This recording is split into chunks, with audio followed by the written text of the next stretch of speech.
Okay, so this is my 2021 Polo GTI and I am fitting a front splitter.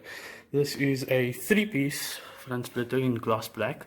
It's similar to the Maxton design. They say it's Maxton design, but I'm pretty sure this is a fake. But okay, it's a cheap splitter, so looks good though, not too bad. So as you can see, I've got the car on ramps. These are pretty much homemade ramps. They're made out of wood. I put the car on ramps because it makes it a bit easier to obviously access the underside for you to be able to see clearly what you need to see with installing the splitter. It's extremely difficult to install a splitter with the car down on the ground. This gives me a good amount of height clearance between the ground and the car itself, so I won't have any issues with being able to see underneath. Okay, so what I've done here is I've basically mocked up the splitter. So using masking tape, little tip, rather use something that is a bit more quality. The masking tape I'm using here is a bit cheap and it's struggling to tack on and it just makes life so difficult. So as I would say, it's probably best to first of all try and set it up like this so that you can make sure you've got your alignment right. That obviously fits pretty good. It's just a matter of getting the alignment right. That's where the difficult part lies. The other mistake I made was I obviously washed the car the night before, so there's a lot of water dripping down the sides, which makes it even harder to actually tack on the masking tape, which is just making life even more extra difficult. So it's probably best to actually do this when you obviously have the car dry and you haven't actually washed it, because there's a lot of water that tends to leak down the other undersides or the under trays, etc. So as I say, what I've done is I've basically mocked up the splitter itself here. This is probably not the final alignment, but it looks pretty good. Okay, so a little tip when you are doing your mock-up, right? Basically when you are putting your splitter on the sides just to check if it fits, right? A little tip is that you have to use masking tape, right? And you always want to start with the two outer pieces, right? This splitter is obviously a three-piece, so there's the center piece, there's the one on the left, and then the one on the right. So start with the side pieces, match them up to the edges over here. As you can see, mine is not quite matched up to the edge, but that's what you're aiming for. That's how you're going to get your alignment right. And you can see over here as well, yeah, it's a bit more closer to the edge, which looks good. That's how it's supposed to be. Right, that's the only way you're going to get it to actually join up the actual three pieces, which obviously join up over here. So there's a little piece that kind of goes into each other over here. So that's where you're going to join it up. So as you can see, I'm starting off with the piece on the right hand side, and what I've done is I've used a jack basically to prop up one side of it so that I can get some support. Because I'm doing this alone, it's a little bit difficult to hold up both sides at once. Okay, so what I've done is I've basically just put on two screws underneath. So there's one over here somewhere, over there, and another on the other end. I'm just not sure if this alignment is going to work, so that's the reason I'm not putting all the screws in. Whoa, let's stop everything right there. Everything I just showed you, forget about it. That was the perfect recipe for a flop. Everything I just showed you, it just went haywire. This was not the right way to install this splitter. Now, because I wasn't very happy with the actual fitment of the splitter, I actually ended up just ripping off the entire splitter and then doing the install right from the beginning. And I realized that honestly, installing a splitter is not as easy as one would expect, especially when there are no videos, nothing to actually follow. So really, this is going to be more of a guide than an actual watch me do it. It's going to be more of a pitfalls that I've experienced as I actually installed the splitter and what you need to look out for if you have a similar car like this and you end up having to install something like this, and how exactly you're going to go about it. Biggest issues was this wasn't sticking out enough. It seemed to be a bit too far in, and not to mention the little ears on the side over there, they just stuck out way too much. It was like almost like they were shocked or something like that. It just didn't work. And all I can say is that that is not the right method to install a splitter on this car. Now, I'm not sure what the correct method is to install a splitter on this car specifically, but one thing I do know is that for me, the 3-piece becomes a bit very difficult to actually install.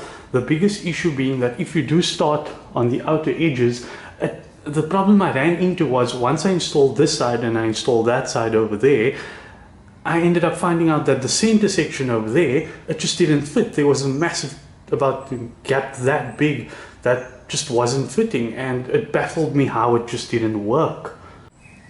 So I started to have my doubts. I was starting to wonder whether the splitter was even the right one for this specific car, for the Polo GTI, especially the 2018 to 2021 one. But the one thing I did see was that originally in the pictures, it showed that it was actually installed on a Polo R line. So I'm not sure whether the bumper on the GTI is slightly different or what. I'm not really certain about that, though they look exactly identical, especially if you're comparing to the Polo R line. So as I say, there is really not much of a guide, especially when it comes to this specific car, as to how you install the splitter. There is absolutely no videos, no internet guides, nothing whatsoever. I think one of the biggest issues on this car is that it's not available all around the world. It's only a select few countries that actually have this car, and that becomes a bit of an issue because finding support, finding forums, things where people are actually discussing these issues, they are non-existent. So installing the left piece and the right piece definitely is a no-go. For me, the part that worked best was to install the center piece first, then followed by the side pieces. Now, in terms of fitment, how are we going to go about actually fitting the splitter? As I mentioned, you need to start off with the center piece. That's probably the better idea. The first step is, you see these little pieces over here? You should probably get them to align with the edge of this black piece of the bumper. As you can see, with all three, I've managed to actually get them to almost align. It's not quite on the edge of the black piece. You could say it's maybe like roughly a centimeter behind, roughly. So that's the aim first of all. And another small little guideline is that the break-off piece, so the part where it's actually two pieces, right?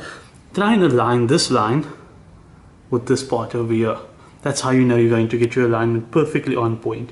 So if you look really closely, over there and over there, make sure this lines up. It looks like just two separate panels really, but once these line up, the alignment of the splitter is so much better. So you can see on the left hand side over here, it matches up with that panel. So that little cut in between, right, between the two panels, match that up down here. That's the perfect way to get your alignment 100%.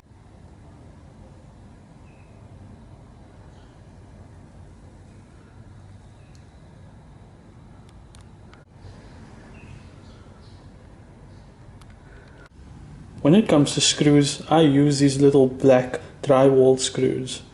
They go into the bumper pretty easily. I also use these slightly shorter screws. The shorter screws are for the outer edges over here. I had used a slightly longer screw on the outer edge, on the inside obviously under here. But the problem was that it obviously went and poked right through that little plastic piece over there. And that just doesn't look good at all. So rather use one of these slightly shorter screws so that they don't go all the way through the bumper or that little plastic piece over there. Now on the left hand side over here, you can see in this little plastic trim piece, I used a longer screw and it ended up protruding right through, and that just doesn't look good at all. So it's probably a good idea to use a much shorter screw when it comes to the underside of this part over here. When it comes to the quantity of screws you're going to need, first of all you're going to need about 4 of these. Right, so 4 of these are going to be used to attach these two pieces. So 2 over here, and then you have 2 over here as well. Right, then you're going to need about 3 of these bigger ones that are going to go 1, 2 and 3. The side pieces, they require about 3 of these screws. Right, so you're going to have about 1, 2 and 3, and then on the end you're obviously going to use the much shorter screw on the inside. This is the underside of the center piece. You can see that's 1, right, that's 2, and then that's 3 screws over there. and you can see the joining pieces over there. Now the one mistake I made was I tightened these screws way too much. Try avoiding doing that, because what happens is the screws end up actually cracking the splitter, and then it's probably just going to break very quickly. Now on the outer piece you can see that is the part furthest to your fender, and this is where you can see I have used the shortest screw. It's this little silver one over here. Then you can see screw number 2 over there, right? Then we have screw number 3, and then we have screw number 4. But fitment, that is just hell. Honestly, it doesn't work sometimes. Really, you're just going to have to battle, especially with this part. It just doesn't quite fit towards that edge. As I said, the biggest issue is this little plastic trim piece over here. That is where the biggest issue lies, in the alignment of the splitter.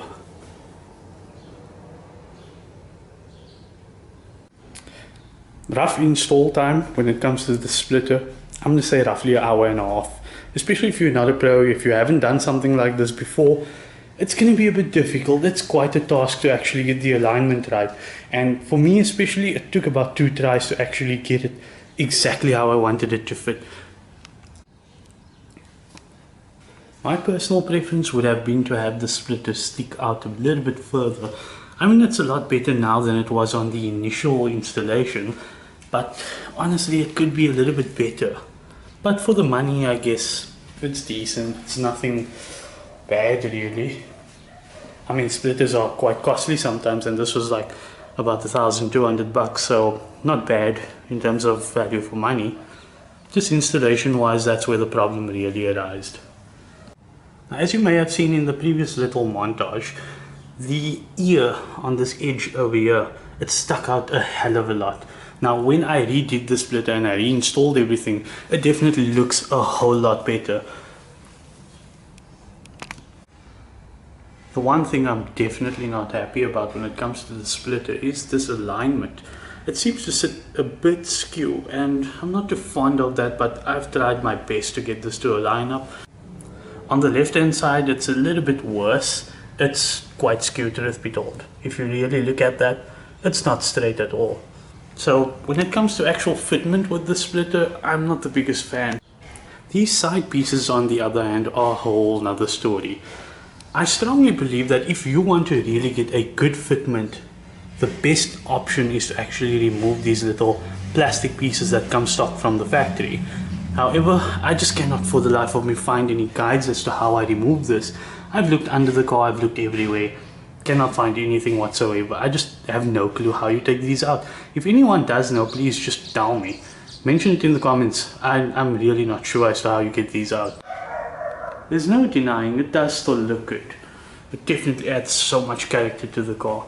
The car just looks so dull without a splitter. Just look at that, that looks so good. For looks, I'd definitely give it a 7 out of 10.